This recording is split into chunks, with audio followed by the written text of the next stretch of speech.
ዛሬ በደጃችን ላይ ስለሚበቅለው ግራዋ አስገራሚ የጤና ጥቅሞችን እነግራችኋለሁ። የግራዋ ቅጠል ግንዱና አበባው ሳይቀር መድኃኒት ነው። ለምሳሌ ካሉት ጥቅሞች መጀመሪያ ጸረ ባክቴሪያ ነው። የግራዋ ጭማቂ ወይም ጁስ ለብዙ ባክቴሪያ ምክንያት ለሚሆኑ ኢንፌክሽኖችና በሽታዎች በጣም ከፍተኛ የሆነ መንገድ ነው መፍትሄ ያለው። ለምሳሌ ያክል እንደ ሳምባ ምች፣ የጥርስ መበላሸት፣ የሆድ ድርቀትም እስከ ማስታገስ ድረስ ይደርሳል። የቆዳ ኢንፌክሽንም ያስታግሳል። ሽፍታ፣ ጭርት፣ ችፌ እነዚህን ነገሮች ያጠፋል። ቆዳችንም እንዲለሰልስ ያደርጋል። ማድረግ ያለብን ምንድነው? በደንብ የበሰለውን የግራዋ ቅጠል መርጠን ካጠብን በኋላ ትንሽ ውሃ ጠብ አድርገን ልክ እንደ ጁስ ወፍራም ከተፈጨ በኋላ ፊታችሁን ታጥባችሁ አድርቃችሁ አንገታችሁን መቀባት ነው። ከዛ ከ30 እስከ 40 ደቂቃ ቆይታችሁ መታጠብ ነው። ለጭርትና ለጭፌ ለማንኛውም የቆዳ ችግር ይሆናል።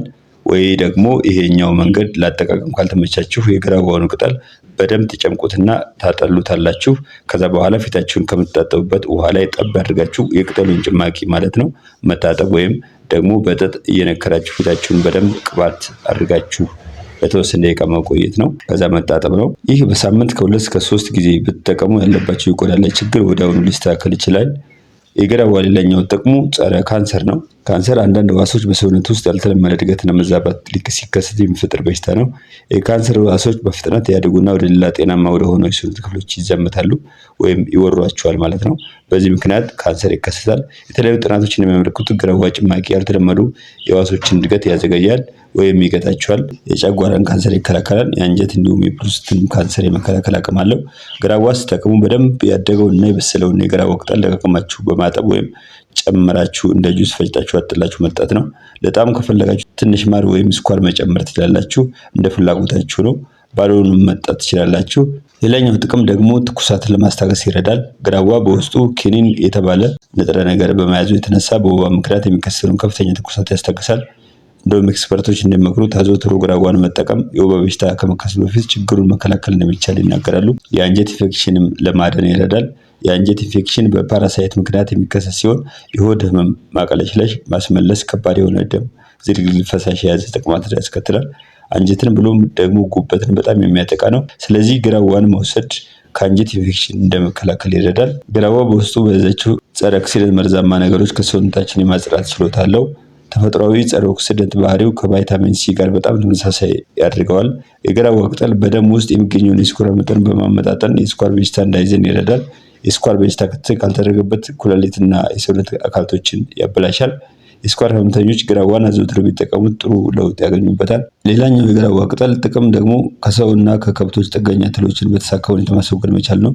ለምሳሌ ኮሶ፣ የመንጠቆ ትል፣ ወስፋት የመሳሰሉ የአንጀት ትሎችን ያጠፋል። እነዚህ ፓራሳይቶች አንጀት፣ ሳምባን፣ ጉበት፣ ፊኛን፣ አንጎል በብዛት ተሰራጭተው በመውረር ከፍተኛ ውድቀት ያደርሳሉ። የግራዋ ጭማቂ ጥገኛ ተውሳኮችን ሽባና መመገብ የማይችሉ ስለሚያደርጋቸው በዚህ ምክንያት መንቀሳቀስ ስለማይችሉ ይሞታሉ ማለት ነው። የግራዋ ቅጠል ጁስ ጉበት፣ ኩላሊት፣ ሳምባና አጠቃላይ የውስጥ አካላትን ያጸዳል። በዚህ የተነሳ የኩላሊት ጠጠር እንዳይፈጠር ያግዛል። ይህ የግራዋ ቅጠል ጁስ የደም ግፊት እንደመቀነስም ይረዳል። ግራዋ ከፍተኛ የፖታሲየም ይዘት ስላለው በደም ውስጥ ተከማችቶ የሚገኘውን የጨው መጠን እንዲወገድ በማድረግ ከፍተኛ የደም ግፊት እንዲቀንስ ያደርጋል።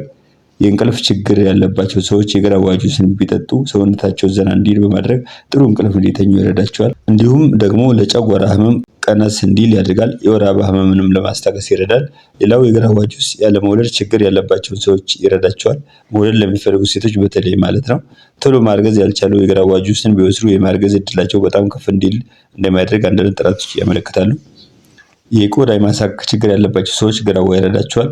የግራዋ ቅጠሉን ከነጭ ሽንኩርትና ከዝንጅብል ጋር እንደ ጁስ እየፈጨን በቀን 2-3 ጊዜ በመጠጣት የማሳከኩን ችግር በጥሩ ሁኔታ ማስወገድ ይቻላል። ግራዋን በምግባችን ላይ በጁስ መልክ፣ በሾርባ መልክ፣ ወጥ ላይ በመጨመር ማንኛውን ምግባችን ላይ ዱቄቱን በመጨመር መጠቀም እንችላለን። ይህንን ትልቅ አስገራሚና አጠገባችን ላይ የሚገኘውን ግራዋ በመጠቀም ጤናን ይከላከሉ። ሰብስክራይብ ያድርጉ። ኢትዮጵያዊነት ታላቅነት